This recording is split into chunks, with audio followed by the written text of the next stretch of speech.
Welcome back to part 2, a deep dive into anger. We were looking in part 1 about what anger is, and now we're going to move into looking at what happens with countertransference.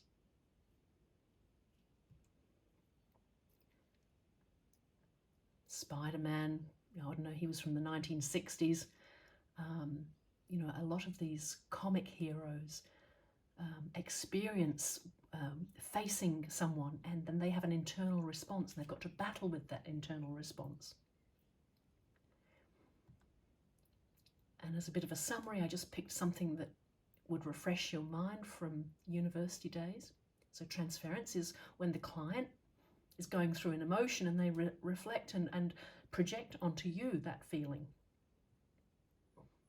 You might remind them of someone that was not supporting them enough, or they might look to you as a parent figure, a kind parent.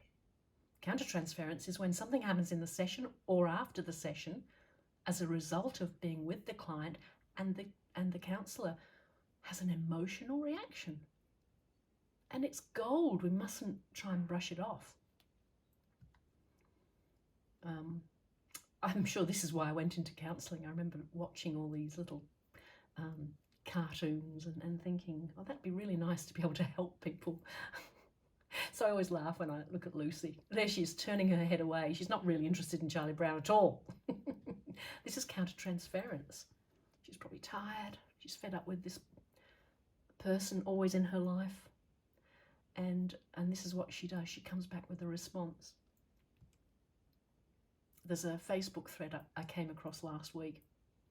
So on one of those psychotherapy and counselling Facebook groups, someone said, I had court today. My client knew of the fee, but the court case was adjourned or is being continued. And they're putting on Facebook, can I get that time back? Can I bill them? And then this response from clearly someone with much more experience as well. Make sure it's written in the policy. But even they say, they refer to this angry parent and how that these people can make a complaint against their license. So it's stirring up that fear. Remember, whenever there's fear and power, and there's going to be anger there.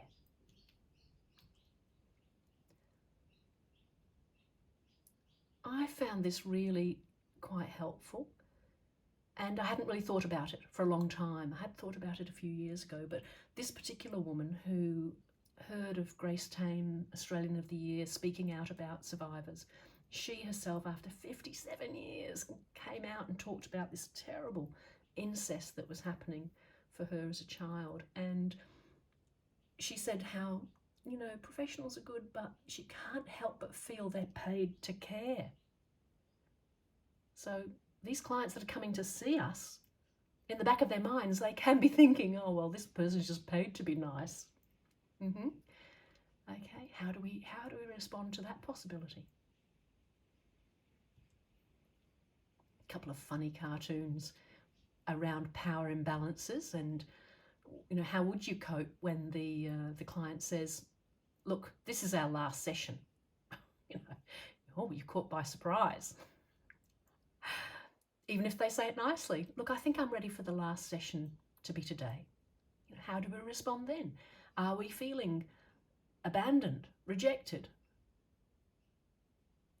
And the cartoon on the right, again, this lovely lady's popped her head in and said, look, I don't need to see you today. Your receptionist made me feel so much better. I'm cancelling my appointment. There's a lovely story of Milton Erickson. He'd been having a particular lady client come every week in her car, pull up. He'd see her from his window and she would get out, come for her session. Well, one day she pulled up and didn't come out of the car, and he kept looking. Well, after an hour, she drove off. And when she came back the next week, he said, oh, what happened last week? She said, oh, I had the best session ever.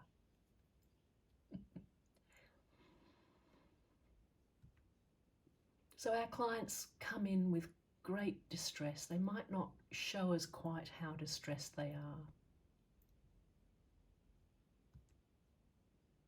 But once they're in the room, there are these power imbalances which affect therapy. We set the time boundary. We set the fees. What happens when a client apologizes? Oh, I'm sorry for being late. Oh, I'm sorry for, I just really stuck. I'm really sorry. Or, oh, you're so busy with other people. How do you cope with seeing me again? People say these kind of things. There's a power imbalance. Notice it. Work with it. Name it. And you think about Lucy there. She has compassion fatigue. Here's a lovely one. Have you considered chasing some kind of ball? So often when we're going through compassion fatigue, we're a bit burnt out, we might just offer advice with a certain tone of voice even. And we know that's not what we trained for. But when we're in session, we might have thoughts or beliefs that the client isn't working hard enough to change. We might harbour blame and judgment. They might have an addiction or be violent, or they're not protecting children.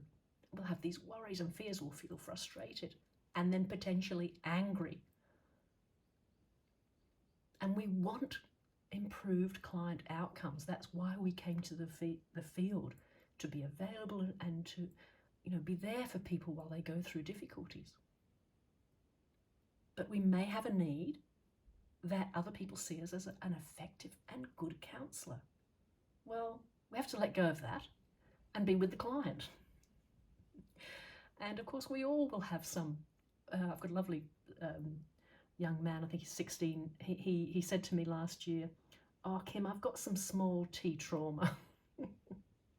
So, you may have some small T trauma from growing up with a parent who didn't try harder to make your home safer or happier. So, look, you're sitting with a parent in a session and they're not doing their best to make the home nice for their children, you might have a reaction. And anger management isn't the key. It's one aspect of it. The problem with anger management, and I've spent 3 years in men's behaviour change programs as a co-facilitator with a male, that we may just be teaching people to suppress anger and it may not work. When sarcasm comes out in couples work, then I know I'm onto anger. So watch out for this quick fix, anger management. Because what we're dealing with are very powerful forces. In nature, look at the picture, there's powerful forces. An idea whose time has come. Black Lives Matter, these are powerful forces. Righteous anger, injustices, speaking out, feeling fired up when something really not right happens. This is righteous anger. And what can we do about it? What action can we take? Because this anger I'm feeling, if it's righteous anger, I really need to respond and do something about it to change the world. This is a copy of a whiteboard slide from a Zoom session with a parent who talked about and drew the graph about frustration with his son, anxiety and fear that he was going to explode. And sure enough, 2 minutes later, he has this big anger explosion with his 10-year-old son. And as you remembered from those 8 points from part 1, those 8 physical responses, he has a depletion of the initial energy, but there's a long-term mood effect afterwards. And he talked about how he felt sad. Then he felt that wasn't right, that he ends up feeling sad because his naughty 10-year-old is doing these things, And so I said, well, what happens then when you don't want to be seeing yourself as a sad person? He said, well, then I'm frustrated, and off he goes again. So deep diving into anger, no one wants to do it. We don't know what's going to go there, but that's what we need to do with our clients. Yes, we might give them some grounding, breathing techniques, etc. Yes, we might give them a squeezy ball. But if they don't understand the origin of their anger, it's not going to be enough. And even when people come to me for supervision, they're coming to me not just talking about their counselling work with the client, they're bringing their own childhood as well. Obviously, I'm not going to go into deep therapy with them, but I need to make space in the supervision for understanding that so that I can talk with them without shame or blame about counter-transference. And I've got my own childhood. So this counter-transference happens everywhere. I'll let you look at that picture later. It's a few kind of prompts that you might want to use to talk about anger, especially working with children and young people, and some adults too. And again, visuals help. Get people to draw what they're talking about. This is working with a parent who wasn't taking responsibility for expressing anger verbally and physically with a child, and blaming their own childhood. Oh, you know, this is how I was treated. I didn't have a good childhood. Okay, well, what are you stocking your pantry with now as a father? What is it that you're wanting to nourish your children with? Yes, you've got bread and butter and milk and cereal in the pantry, but what are these other things that you can slowly start to develop? Can you nourish the child with a sense of safety, respect? Might take 10 years, but if you start now, you'll end up with a great relationship with your child when they're an adult. What kind words would you like to say? So again, drawing these things is helpful. I like to do quote therapy. So with a client, I might say, look, let's put in the search engine, Google image quote, in this case, anger. They come up with something, a little nice, picture that encapsulates a message that relates to them. And if you watched the Australian of the Year, Grace Tame's speech, every single emotion went through that woman. She was just amazing. And the message on the right is really, don't be ashamed about your anger. Honour it, love it, validate it, and use it constructively. So key points from today. We all experience anger. There's a physical, bodily response.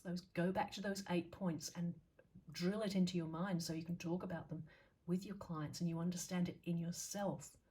You can tune into yourself. Oh, that's one of those bodily responses. And research that similarity with anxiety and the fact it's a secondary emotion. And Eckhart Tolle there saying, where there's anger, there's pain underneath. And there's another cartoon. Is it something I said? You're ironing my shorts with my rotary saw. This woman's clearly quite angry and she's doing her best to suppress it, but it's sneaking out. So take responsibility for our own anger. We can talk to our clients about how much responsibility are they willing to take, or are they still pointing the finger at their parents or their partner or their children? And remembering anger can be a smokescreen. It can become addictive. It can be that like a default. Just like you reach for the toothbrush at the end of the day, some people enter the anger phase. Choose to. We choose to brush our teeth. And remember that anger has a negative effect on our mental health and physical health. So if this has been helpful, I would encourage you to have a look at my book, Counselor's Companion, Creative Adventures for Child Counsellors, Parents and Teachers. And you feel free to look at my website where there are some free PDF resources. Thank you. I hope you found it helpful.